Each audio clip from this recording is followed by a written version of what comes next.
Buenas tardes, ¿cómo están? Hoy vamos a tener un episodio bastante atípico. Va a ser un poquito más extenso por el hecho de que este episodio no va a ser elaborado de la misma manera que los anteriores, por el hecho de que voy a hacer una charla y probablemente sea un poquito más extensa que las anteriores. Y lo importante es con quién vamos a hacer esta charla y de quién vamos a hablar. Yo les había dejado como una incógnita de quién iba a ser el capítulo de esta semana, y si los que vienen escuchando desde el principio habrán escuchado las entrevistas y demás que tuvimos a lo largo del programa, y yo había comentado de que yo me metí en este mundo de la filosofía porque mi terapeuta en aquel momento me había presentado un libro de un señor que se llama Friedrich Nietzsche. Mi terapeuta se llama José María Gómez y hoy tengo el privilegio de tenerlo acá presente, así que buenas tardes, José María. ¿Cómo estás, Gonzalo? Muy buenas tardes y bueno, gracias por la invitación, un placer estar acá, reencontrarte, aunque el encuentro fue en la virtualidad la primera vez, y bueno, estar hablando de estos temas me fascinan, así que gracias por la invitación y por el encuentro. Gracias a vos por acceder. Bueno, José María, aparte de psicólogo, es profesor de filosofía, ¿no? Filosofía, psicología y ciencias de la educación, y bueno, lo que me introdujo a todo ese fascinante mundo de las humanidades fue el querido magisterio en Saladas, así que soy maestro primero que todo, digamos, aunque no ejercí. Ahí empecé a conocer el fascinante mundo de la filosofía y que después me fue llevando al conocimiento de lo mental, de lo psicológico. Excelente, excelente. Bueno, nosotros vinimos haciendo una introducción desde fines de julio del año pasado. Iniciamos como una especie de introducción a la filosofía para que la gente más o menos entienda el porqué de las cosas que vamos a estar cuestionando y desde qué lugar. Hoy toca hablar de un filósofo muy, a mi entender, fundamental para la historia del pensamiento humano. Y bueno, como yo me metí en este mundo de tu mano, me gustaría que me cuentes vos qué me querés contar de este señor. De Nietzsche. Bueno, yo me encontré con el pensamiento de Nietzsche como una introducción, digamos, en el profesorado de filosofía y ciencias de la educación en el querido instituto también San José de Corrientes. Yo venía con varios planteos, interrogantes. El Instituto San José era un instituto, y lo sigue siendo, de formación católica. Uh-huh. Y la filosofía era aristotélico-tomista, es decir,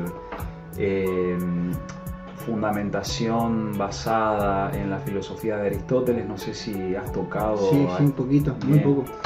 Y Tomás de Aquino, o para el creyente Santo Tomás de Aquino, uh-huh, que es un doctor de la Iglesia de la Edad Media. Entonces allí yo tenía varios cuestionamientos, interrogatorios que como estudiante y como humano le hacía a mis profesores. Mucho de Nietzsche no se tocaba, pero en la búsqueda de fuentes y de libros que uno va haciendo en su construcción, me encontré con una introducción al pensamiento de Nietzsche. Y de otros filósofos que eran así críticos, como Marx, por ejemplo. Uh-huh. Y ese fue mi primer contacto. Después, cuando estuve en la licenciatura en psicología, ya en la Universidad Nacional de San Luis, tuve una materia que se llamaba precisamente filosofía en primer año, y ahí era bien profunda la formación, y ahí me encontré más de lleno con el pensamiento de Nietzsche. Lo que me llamó la atención, y que yo lo sigo leyendo, lo sigo estudiando, es que él proponía y propone en sus textos una vida humana que se pueda ir liberando de las estructuras que oprimen al sujeto. Principalmente haciendo una crítica a toda la ética y la moral cristiana, cristiana en sus distintas manifestaciones. Nosotros desde México para abajo es más la impronta y la influencia del catolicismo. Ya Estados Unidos y Canadá tienen la impronta y la influencia del cristianismo, pero en su faceta protestante, exactamente. Y esa crítica que yo ya venía haciendo a lo que es el cristianismo, y acá quiero aclarar esto porque toca susceptibilidades, ¿verdad? Sí.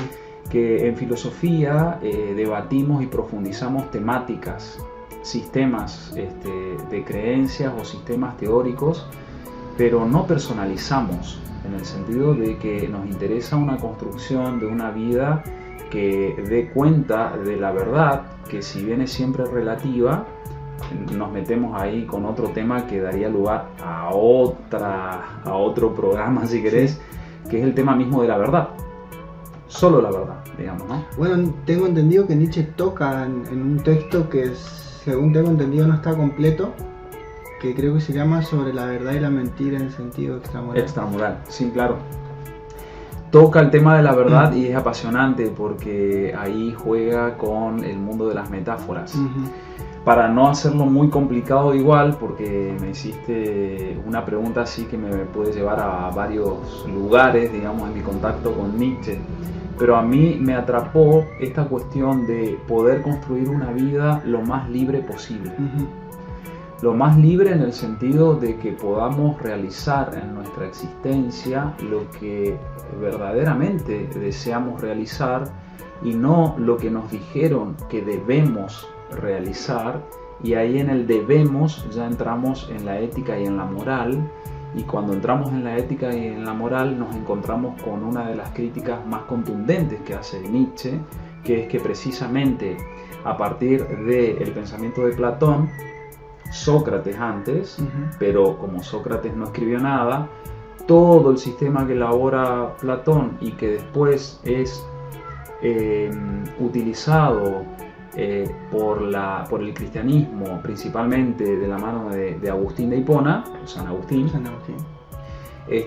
Ahí la mirada de él plantea que se empezó a complicar por la metafísica, que parte de esa propuesta platónica y de que después se cristianiza, que sería como el platonismo para el pueblo, pero devenido en cristianismo.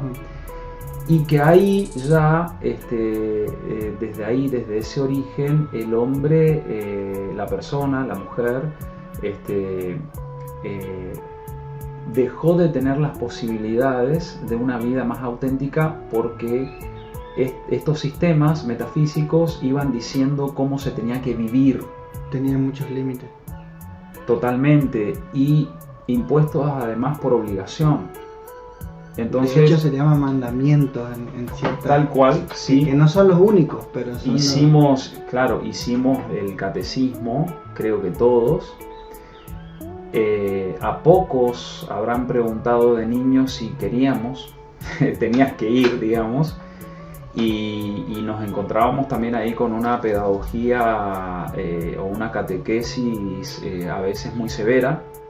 Bueno, Nietzsche critica todo aquello que no permite una vida auténtica, entendiéndose como vida auténtica que vos puedas construir y significar tus propios valores, es decir, tu ética, tu moral personal.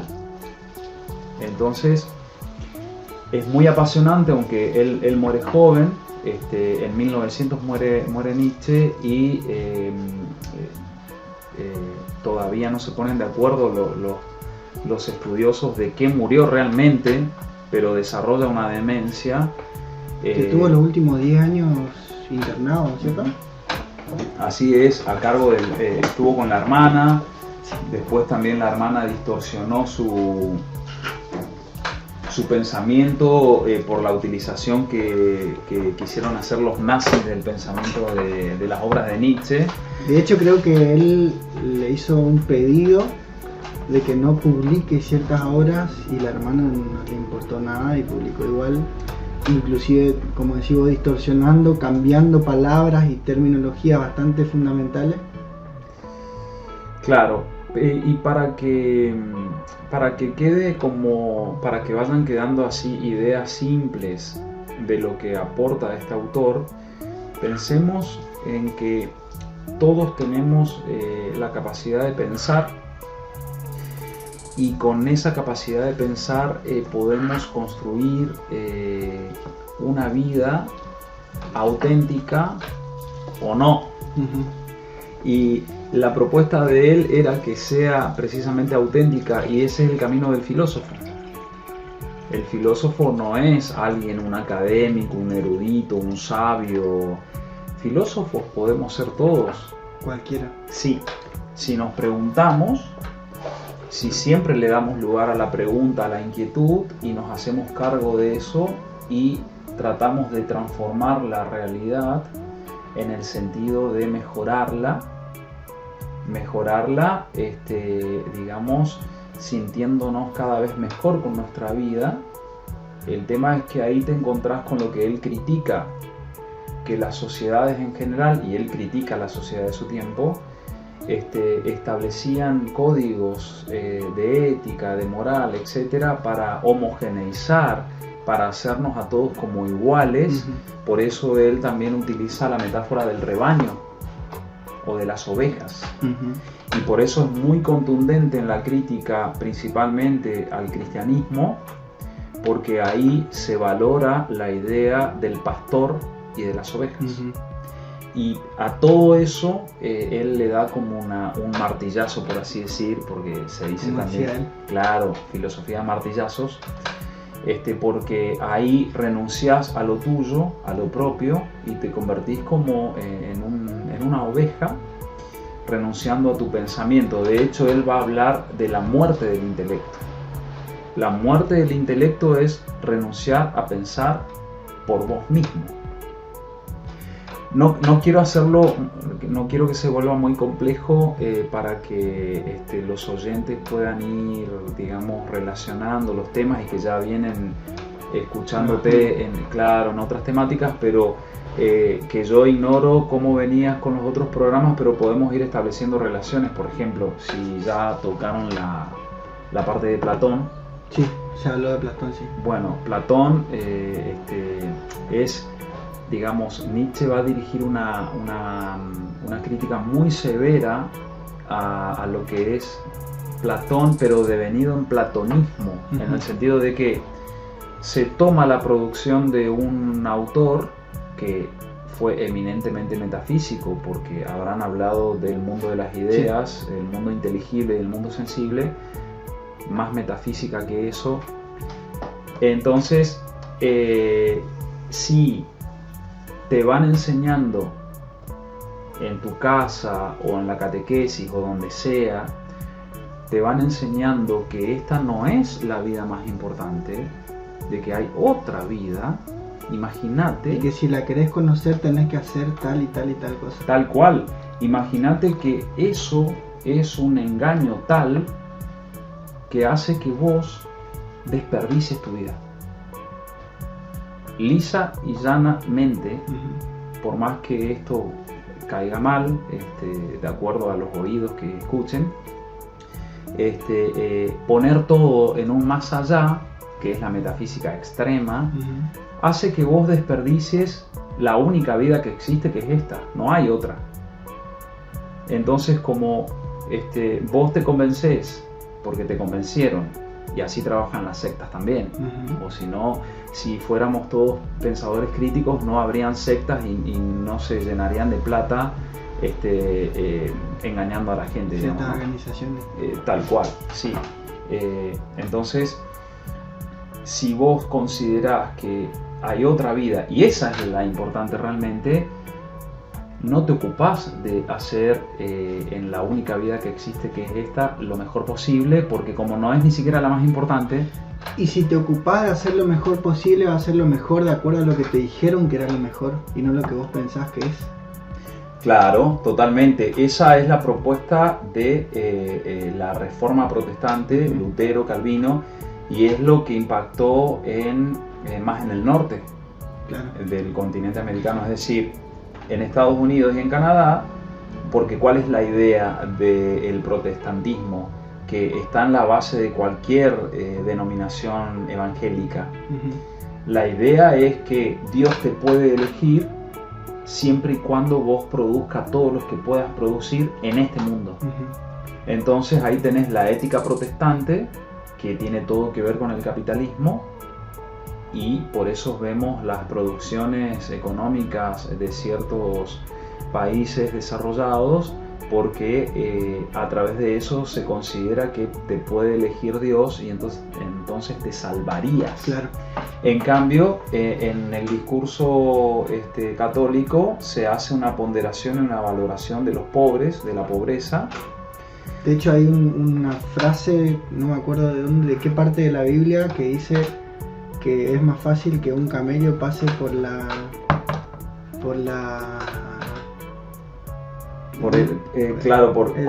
ojo de la aguja, sí. Que un rico entre al reino de Dios. Tal cual, sí. Otro tema apasionante, si después querés darle algún programa a la cuestión religiosa, es precisamente toda la construcción que se hizo del sistema de creencia varias décadas después de la muerte de Jesús. Ese es otro tema, ya sería filosofía de la religión. Sí. Estaría bueno. Pero bueno, hoy vamos a hablar de Nietzsche. Volvamos a Nietzsche. Entonces ese fue mi encuentro con Nietzsche y por supuesto que es un autor que uno siempre tiene que seguir leyendo, y otros autores más actuales lo toman, siempre se toman en consideración porque tiene una actualidad tal. Si bien muere ahí empezando el siglo XX, tiene una actualidad impresionante porque es como un adelantado, por así decir, en relación a lo que iba a suceder y que de hecho sucedió, pero no porque haya tenido un acto, un poder adivinatorio, sino que precisamente la filosofía te posibilita anticiparte a algunas cuestiones que van a pasar porque estás pensando la realidad. No estás huyendo de la realidad. No sos la oveja que claro, sigue el rebaño. Sí, claro. Porque la oveja que sigue el rebaño está ahí en su corral o en la pastura donde la lleven. Pero piensa en lo que el pastor quiere que piense, nada más. Exactamente, es como cuando se habla de la zona de confort.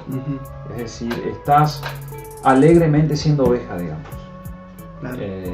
O, no sé si tocaste el mito de la caverna.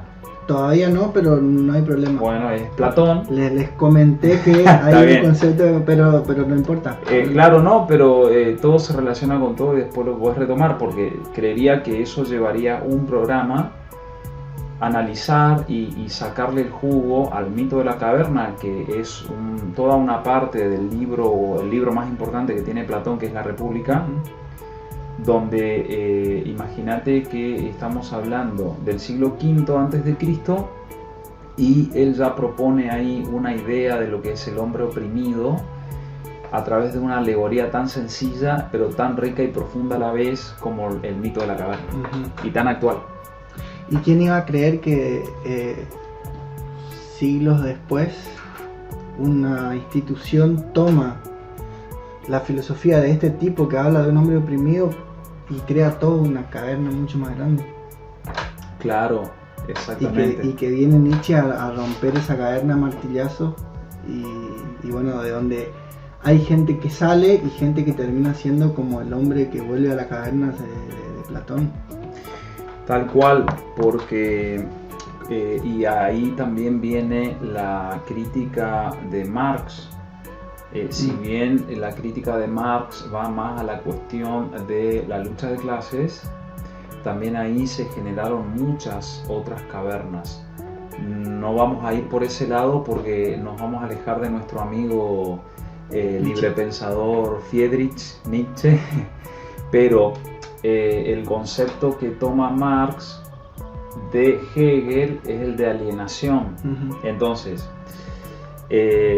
si vos convences a un grupo de personas de que tu bienestar no está acá, sino que está en otro lado, en otra dimensión, en algo metafísico, llámese cielo, llámese nirvana, llámese, no sé, el Valhalla para los vikingos, no importa. Si vos lo convencés, entonces ahí tenés precisamente un elemento de dominación, y ahí está la caverna. La idea es precisamente salirse de ahí y vivir sin miedo. Por eso también Nietzsche usa la metáfora del viajero, el filósofo como un viajero. Va de acá para allá, va, conoce gente, tiene digamos una mirada del viaje como aventura atractiva, porque no tiene miedo. Es decir, claro, la idea es que vivamos sin miedos y eso nos permita... ¿Pero sería como tomar un viaje errante o tendría como un camino marcado ese viajero? No hay camino marcado. No hay camino marcado en el sentido de que acá tendría, podríamos rescatar lo que decía Antonio Machado, ¿no? No el maestro Machado, sino el poeta, cuando dice: caminante no hay camino, no lo hay, se hace camino al andar. Entonces, podríamos hablar, si querés, de una especie de brújula, metafóricamente hablando, en esto de lo que Nietzsche le llama la voluntad de poder, como esa fuerza vital que tiende a abrirse paso, pero abrirse paso en la novedad, en la creatividad, inaugurando caminos, o sea, estableciendo nuevos senderos, no queriendo ir por lo que ya está preestablecido. Que vos podés ciertamente ir por los caminos que están preestablecidos, pero transitando por allí, construyendo tu propio camino, porque finalmente es interno. Claro. Tiene manifestación externa, pero es algo que tiene que ver con aquello que vos te vas posibilitando vivir, sentir, pensar, que se expande. Entonces esa es la ética personal. No es tampoco tan complicado, pero implica que vos estés en una confianza propia para poder decir: este es mi valor, esta es mi ética, y que está en construcción. Claro. No se petrifica, digamos. Y estoy en cambio, y a la vez lo otro, y no sé muy bien quién soy, que es lo que asusta también, porque claro, en general la gente quiere saber ya, o estar en una seguridad de saber. O cree que sabe. Claro. ¿Y qué me puedes decir de qué es la voluntad de poder, ahora que hablaste de eso? Como para que la gente entienda qué es este concepto que mencionaste, según Nietzsche. Claro, bueno, precisamente sería como esa fuerza vital, ese deseo personal que te posibilita tener una actitud afirmativa en la vida. Es lo que te permite disfrutar de las cosas que vos vas generando en tu vida cotidiana con esa fuerza de lo que vos deseas vivir. Es como, para dar un ejemplo más simple, por ejemplo, estamos en contexto de pandemia, ¿sí? Esto generó y sigue generando miedos, temores, sugestión. Ahora, si pensamos en ese sujeto en el que piensa Nietzsche y en la voluntad de poder, sería ante la adversidad, por ejemplo, el COVID-19 y ahora esta nueva cepa que no sabemos en qué va a desembocar. La fase 1, la fase 2, la fase que sea, pero la 1 principalmente, que es el aislamiento obligatorio. Ok, eso genera frustración, porque uno quiere salir, encontrarse, hacer lo que hacía, etc. La voluntad de poder implicaría que, aún en la adversidad, e incluso gracias a la adversidad, podés autoafirmarte en relación a lo que vos querés vivir, no quedándote en la queja de la adversidad. Es decir, la voluntad de poder es la que se abre paso integrando el problema, integrando la dificultad y convirtiéndolo en realización. Lo contrario sería, digamos, una voluntad de sometimiento, o una voluntad de queja, o quedarte ahí a lamentarte y a enojarte porque hay un impedimento, pero ahí significa que la voluntad de poder no está teniendo lugar. Poder en el sentido de lo más vital, esa alegría afirmativa por existir. Fíjate que es lo más básico, alegrarte de que existís y que podés hacer muchas cosas con eso, pero es que hay que darle lugar a esa vida que tiende a abrirse paso. Eso colapsa, por ejemplo, en los cuadros de depresión, que es como que la persona no quiere hacer nada. Y la voluntad de poder sería esa actitud ante la vida de proyecto, de novedad, de construir caminos. Entusiasmo. Sí, entusiasmo, afirmación. Entiendo. Y antes de ver qué tipo de relación tiene con este concepto, ¿me puedes comentar de qué va el tema del eterno retorno? Claro, el eterno retorno es un concepto bien complejo y oscuro. Oscuro en el sentido de que es difícil de poder interpretar qué quiso decir Nietzsche realmente con esta propuesta o esta teoría del eterno retorno. Se sigue escribiendo sobre eso. Y por supuesto que yo trato de seguir profundizando, lo mismo que con la voluntad de poder, o la idea del último hombre, la idea del superhombre, etc. Sí. Pero lo que yo interpreto hasta ahora, porque yo sigo conociendo a este autor, es que la idea del eterno retorno es precisamente que cuando la voluntad de poder va caracterizando la vida del ser humano, vos desearías que lo que viviste, lo que pasó, lo que sucedió, tal como sucedió, vos desearías que vuelva a suceder. Es como un giro, pero que tiene un mensaje de afirmación. Viste que hay gente que dice, por ejemplo, si pudiera volver a nacer, no haría casi nada de lo que hice. Bueno, ¿qué pasó ahí? En esa expresión hay como una especie de frustración existencial. Ahí no se daría el eterno retorno, esta propuesta nietzscheana de decir, por ejemplo, no sé, vive de tal modo, si uno tuviera que pensar como en un aforismo, se me ocurre. Vive de tal modo que desearías volver a vivir lo mismo que viviste. Ahí se vería como el eterno retorno, ¿no? Sí. Cuando uno dice, la verdad es que me gustaría nacer de nuevo y hacer algo muy diferente o distinto, o tener otra vida, o tener otros padres, o lo que sea, o haber nacido en otro lado, no importa, significa que lo que la persona está viviendo hasta ahora no está haciendo desde su voluntad de poder. No le está dando lugar No. a la voluntad de poder. No le está dando lugar, entonces quisiera hacer como un borrón y cuenta nueva. Eso se puede convertir en posibilidad de resolver lo que hasta ahí viene impidiendo que vivas desde tu voluntad de poder, para inaugurar una vida desde la voluntad de poder. Entonces ahí sí no está determinada esa persona. Yo pienso que nunca es tarde para cambiar. Tengas la edad que tengas, no importa, nunca es tarde, pero siempre y cuando ahí vos te ocupes de que tu voluntad de poder tenga protagonismo, tenga lugar, y no estés condicionado por la mirada del otro. Imagínate un otro en plural, ¿verdad? Claro.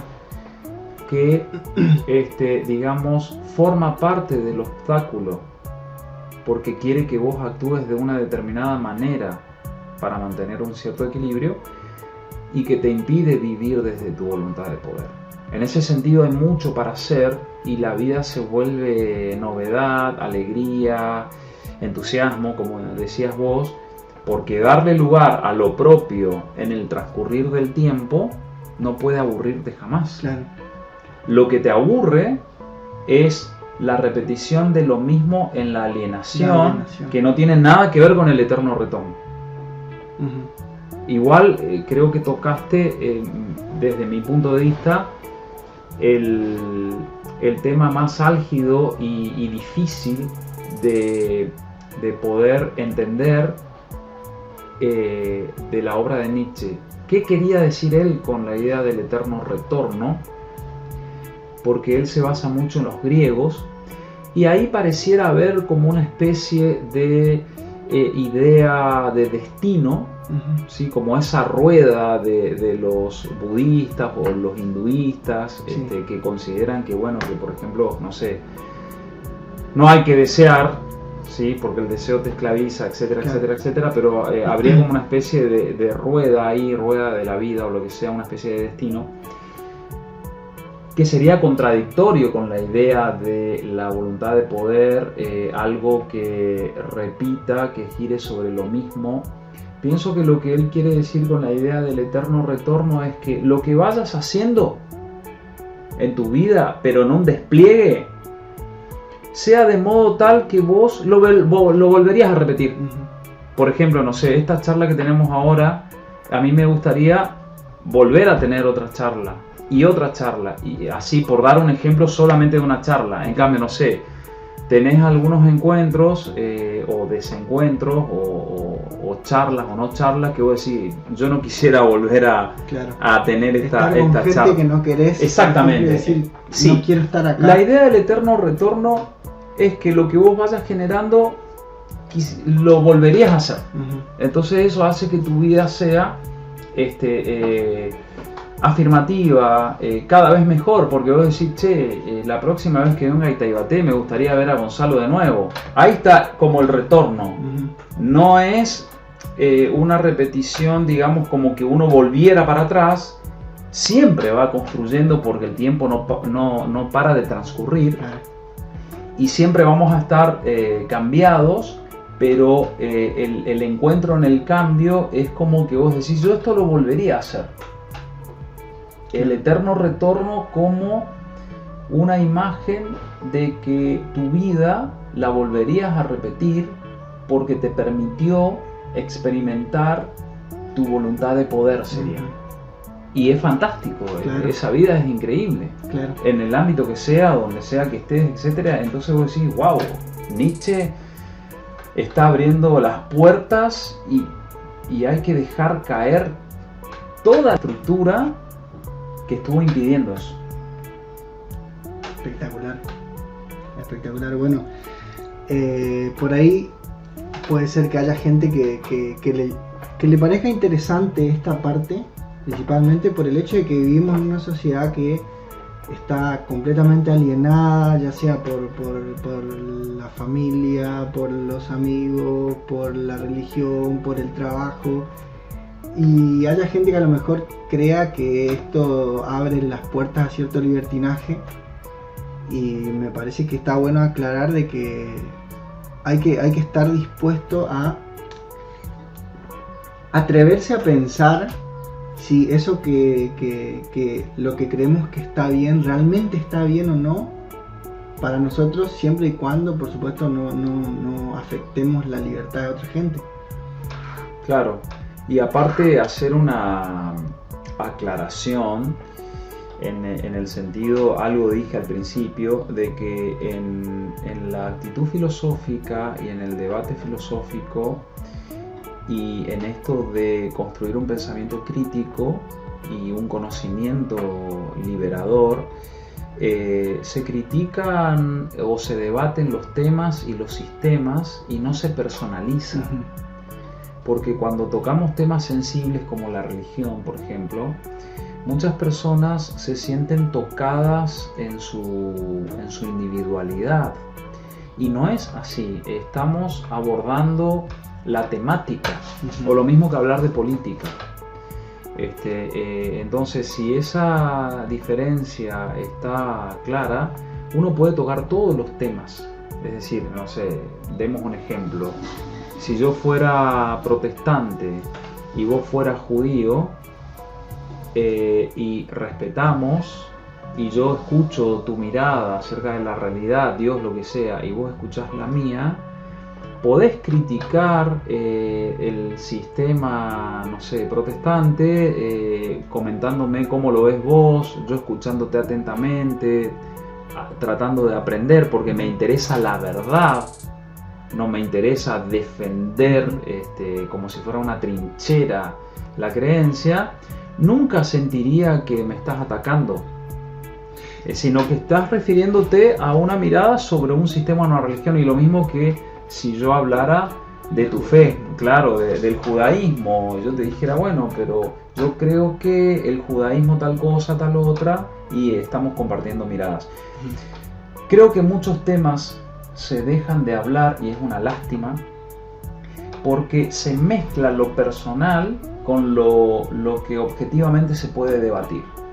De hecho, siempre se dice que en las reuniones familiares y de amigos no hay que hablar de fútbol, de religión y de política. Claro, que lo considero un error. O por ejemplo, no sé, hablar de esta ley ahora de la interrupción legal del embarazo, etc. ¿Por qué no se podría hablar?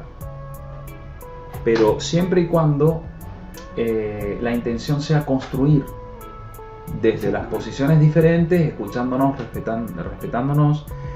Creo que en ese sentido tenemos mucho para aprender, para crecer, etc.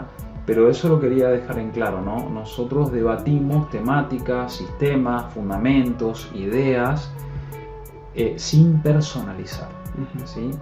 La idea es que todos podamos escuchar, y con que nos pongamos a pensar, así como decías vos, esto que estoy haciendo, ¿realmente deseo hacerlo? ¿O lo estoy haciendo porque esperan que lo haga? Buena pregunta, posibilidad de cambio. Si anulás la pregunta, metáfora del rebaño. Volvés ahí y haces algo para agradar al otro, y ahí podés hipotecar 30, 40 años de tu vida, digamos. Que no sería la idea. Claro. Lo que dice Marx justamente cuando dice las religiones son el opio de los pueblos, bueno, lo único que te va a quedar, si no vas hacia el pensamiento crítico, es pensar que cuando te mueras vas a ir a otro lugar mejor, pero todo eso ya es alienación. Claro, como Sócrates. Claro, tal cual. Cuando se murió decía que le den un gallo al ¿cómo se llamaba? Esculapio. O al menos eso nos contó Platón. Sí, claro, porque el querido Sócrates no escribió nada, al menos hasta ahora no se encontró nada, así como se dice que Jesús no escribió nada. Bueno, todo otro tema también. Sí. La figura de Jesús, lo que hicieron con el pobre Jesús después, otro tema.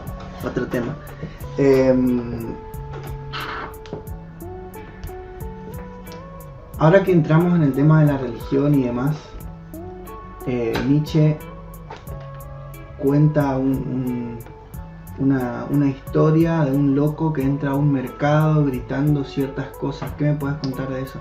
Creo que es en La Galla Ciencia, que fue el libro que me recomendaste. Que es cuando inicia hablando de eso, que después lo desarrollan en Así habló Zaratustra. Claro, porque era como que este loco estaba buscando a Dios, y dónde está Dios, y entonces parecía como que la gente que lo escuchaba, y empieza a criticar a los ciudadanos y a la gente de ahí de que habían matado a Dios. Dios ha muerto y él lo buscaba. Es una linda metáfora, digamos. Después hay otra parecida de un filósofo de Oriente, que es Khalil Gibran. No sé si escuchaste algo de él. Bueno, es una lectura que sugiero, que también tiene un cuento cortito que se llama El Loco, que tiene mucha semejanza con esto que cuenta Nietzsche en la Galla Ciencia, sí. Porque precisamente lo veían como loco. Es como que salgamos acá a gritar, Dios, ¿dónde está? ¿Qué sé yo? ¿Qué hicieron con Dios? ¿Lo mataron a Dios? Bueno, a un psiquiátrico nos llevarían. Entonces, ahí empieza él como con su crítica de lo que implica la muerte de Dios, cuando él después dice Dios ha muerto, y toda la resonancia que trae eso en la historia de la filosofía y del pensamiento, por el hecho de que precisamente empieza él ahí a derribar y a deconstruir, por no decir destruir, ¿sí? Esa metafísica platónica y cristiana, es decir, la muerte de Dios. Dios murió. Muy bien, ¿y ahora qué hacemos?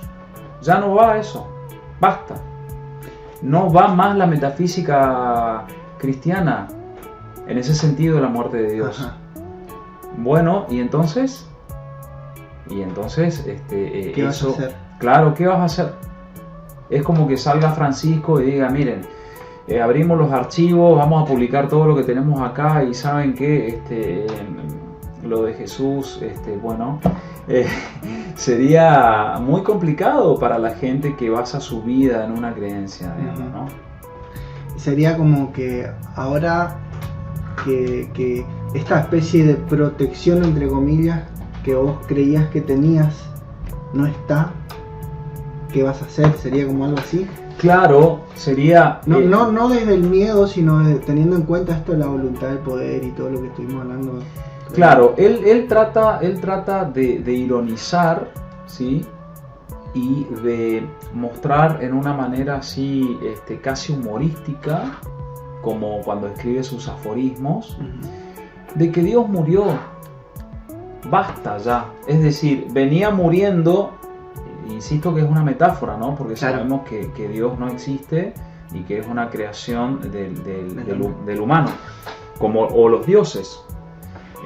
Pero es una manera que él tiene de decir, ya desde la Edad Media, desde la Baja Edad Media, ya viene decayendo la idea de Dios. Después tenemos todo lo que es el humanismo, el Renacimiento, lo que se le llama después la Edad Moderna. Entonces viene como muriendo. Lo mataron los hombres, ustedes los mataron, en esta idea del loco, ¿no? Muy bien, listo, murió. ¿Y ahora qué hacemos? Porque, digamos, con la muerte de la metafísica, la muerte de Dios como metafísica, se puede empezar a vivir desde la voluntad del poder.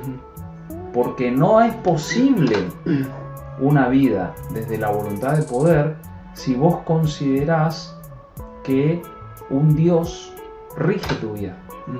No hay posibilidad porque te alienaste. Es como el tema, bueno, eso iría más adelante, pero podemos mencionar que el panóptico de Foucault.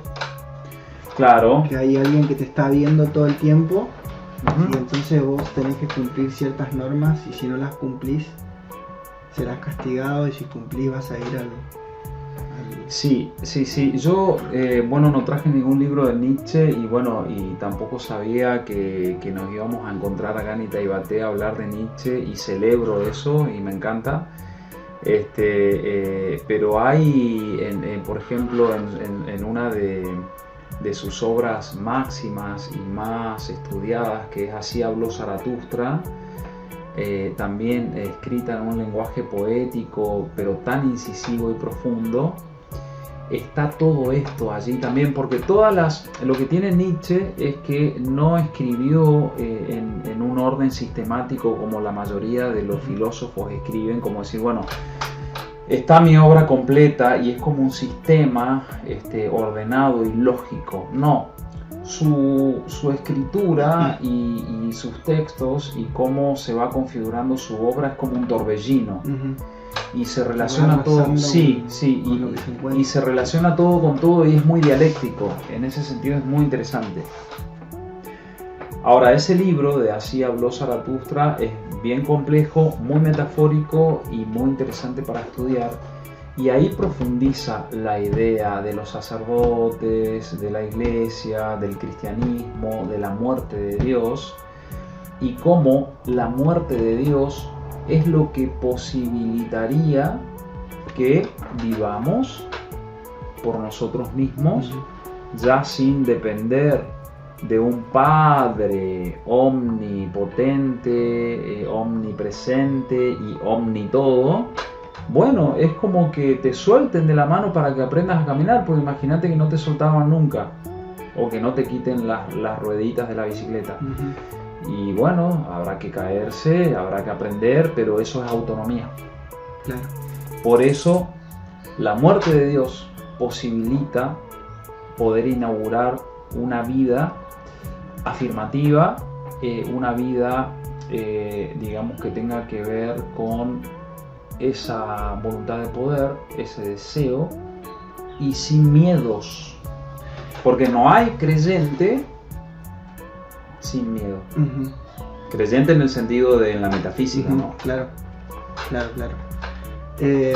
Y creo que en ese libro que mencionaste, Así habló Zaratustra, es donde usa una especie de evolución del hombre con metáforas. Sí. En donde habla de que primero fue camello, después león, después el niño. Después el niño.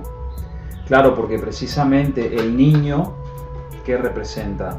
La curiosidad. Y presenta lo inaugural. Claro. El niño sería como lo que pasa es que ahí en esas metáforas él ya se mete con las distintas manifestaciones en otras culturas también, ¿no? Pero para tener una idea, la religión, la ética, y en la figura del niño ya lo extramoral. Que no es lo mismo que inmoral. No es lo mismo. No es lo mismo. Por eso él habla de la verdad y la mentira en sentido extramoral. El niño, vos lo observás y no tiene ética ni moral. Él vive ahí en esa espontaneidad, en esos impulsos, en esa curiosidad.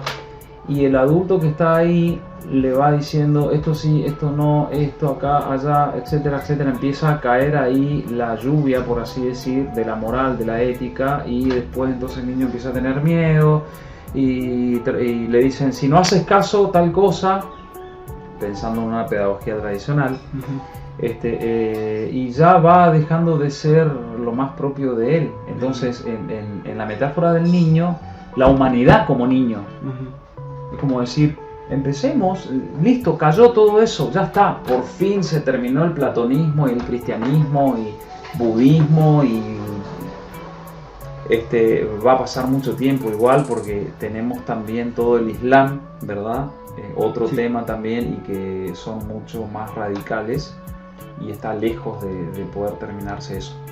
Pero en algún momento él como que quiere anticipar la humanidad como niño. Imagínate una humanidad que se caracterice por la voluntad de poder, por esa frescura, esa especie de alegría de vivir. Viviendo como si quisieras volver a repetirlo. Exactamente, y ahí se relaciona con la idea del eterno retorno. Volvería a vivir toda mi existencia otra vez y otra vez y otra vez, in eternum sería. Es una bella metáfora, claro. La del niño. Exacto. Y bueno, antes de ir cerrando, sí. No quiero dejar pasar el concepto del nihilismo.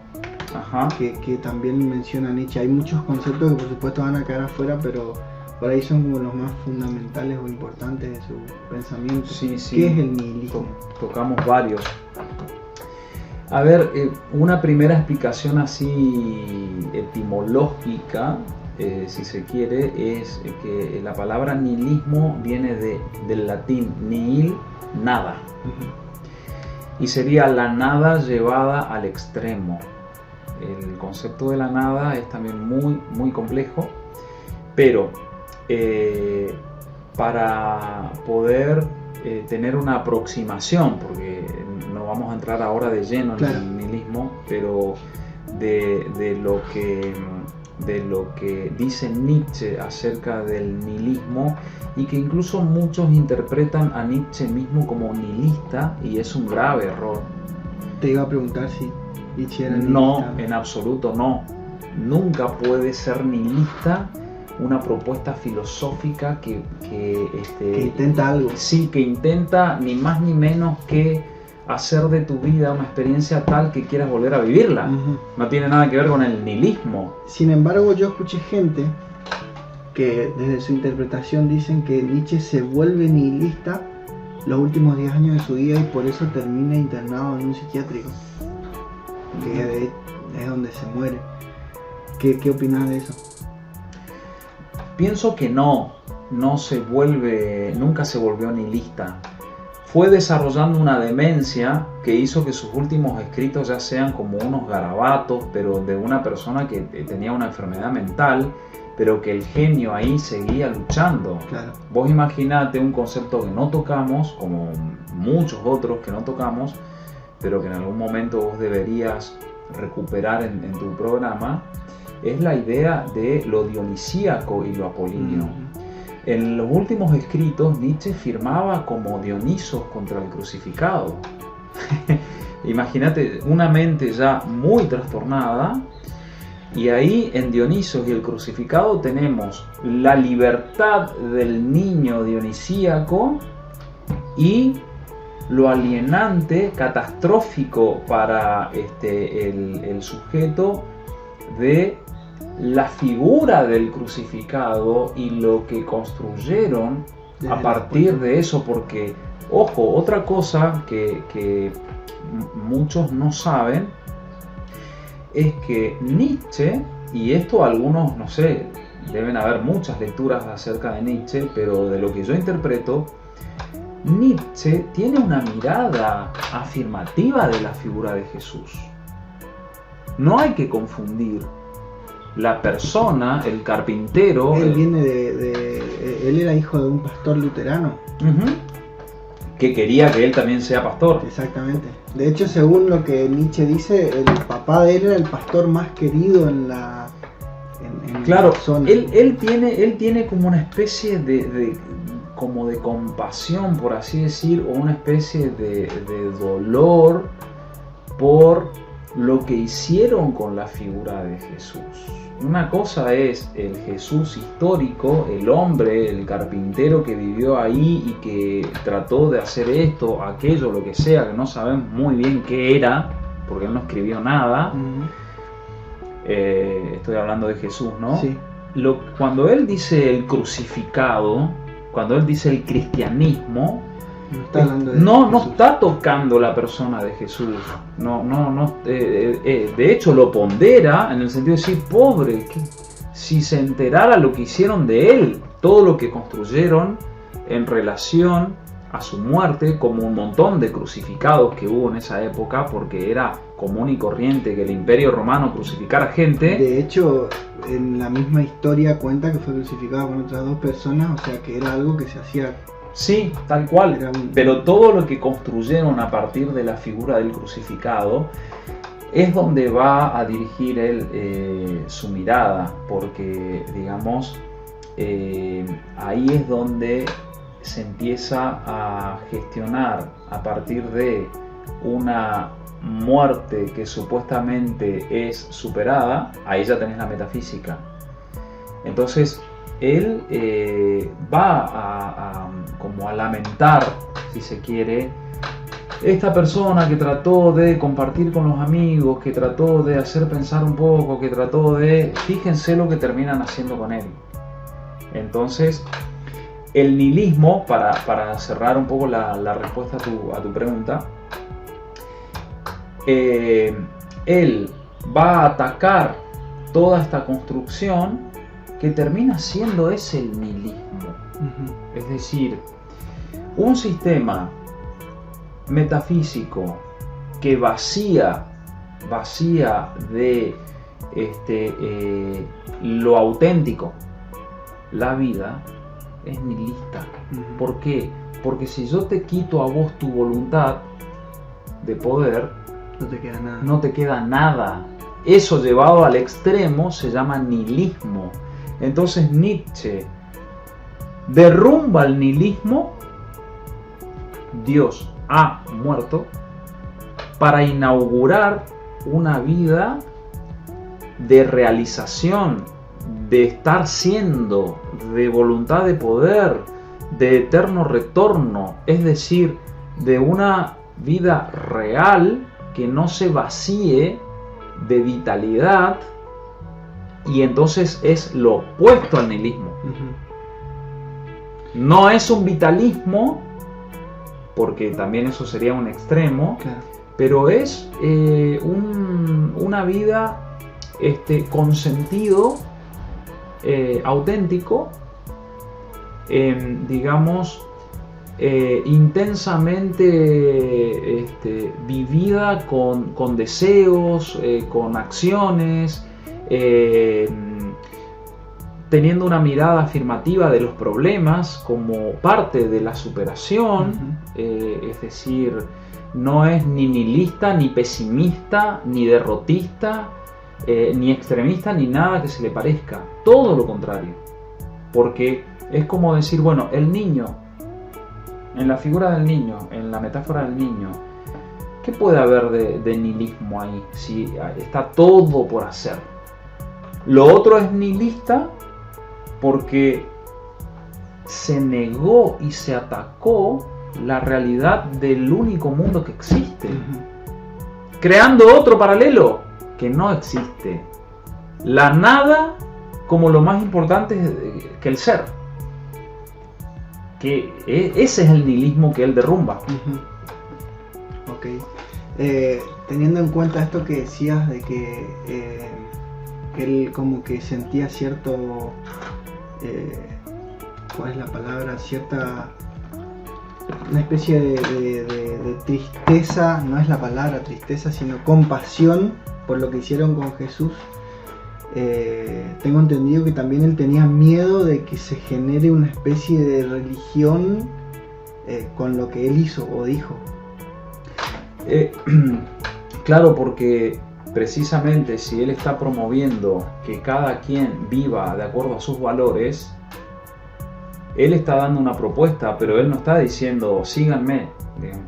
O sea, hagan lo que yo estoy diciendo, sino él está diciendo lo que de alguna manera dijo Kant, pero Kant construyó todo un idealismo trascendental que se le llama, pero hay una parte que toma de Kant, aunque también lo critica, que es el sapere aude, que es una expresión latina que significa atrévete a pensar por ti mismo.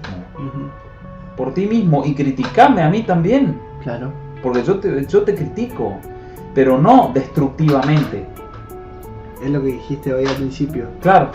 Desde el respeto. Así es. Y entonces, por eso él también promovía que no se convierta él como una especie de líder o de maestro, porque viste que en Zaratustra aparece Zaratustra como ese sabio, ese maestro, pero la idea es para que vos vivas tu vida de acuerdo a tu voluntad de poder. Cada uno tiene su brújula. Exactamente, y tiene que descifrarla, tiene que descubrirla y tiene que vivir desde ahí. Muy apasionante todo. Bueno, Gonzalo, vamos a ir cerrando. Ya llevamos casi una hora de charla. Bien, así que, muy bien. Bien. Esperemos que esto le haya gustado a la gente, esperemos que haya sido lo más didáctico posible, que se pueda entender. Y siempre teniendo en cuenta que hay muchas cosas que quedan afuera, que en una hora es imposible hablar de todo lo que significa el pensamiento nietzscheano. Y que nunca se podría hablar de todo igual, porque siempre queda, y ahí relaciono con el nombre de tu programa, siempre va a quedar un margen. Exactamente. Siempre va a quedar ahí un margen, y tiene que ser así, digamos. Es así la realidad. De hecho, Nietzsche dice, no hay hechos, solo hay interpretaciones. Claro. Cerremos con ese concepto. Tal cual, porque pasan las cosas, suceden las cosas, pero nosotros construimos una realidad por ser animales simbólicos, digamos, y reflexivos. No tenemos una relación directa con los hechos, sino que habitamos el lenguaje, habitamos la metáfora, las figuras, los signos, los símbolos. Entonces no hay hechos, sino interpretación de los hechos, porque somos seres del lenguaje y con la palabra vamos nombrando las cosas, pero es una interpretación. Por eso él habla de la verdad como metáfora, que es nunca puede ser una verdad absoluta, nunca puede ser una verdad fija, porque es metafórica. Entonces, vamos construyendo nuestra vida realizando interpretaciones, pero la idea es que es interpretaciones de los hechos, ¿verdad?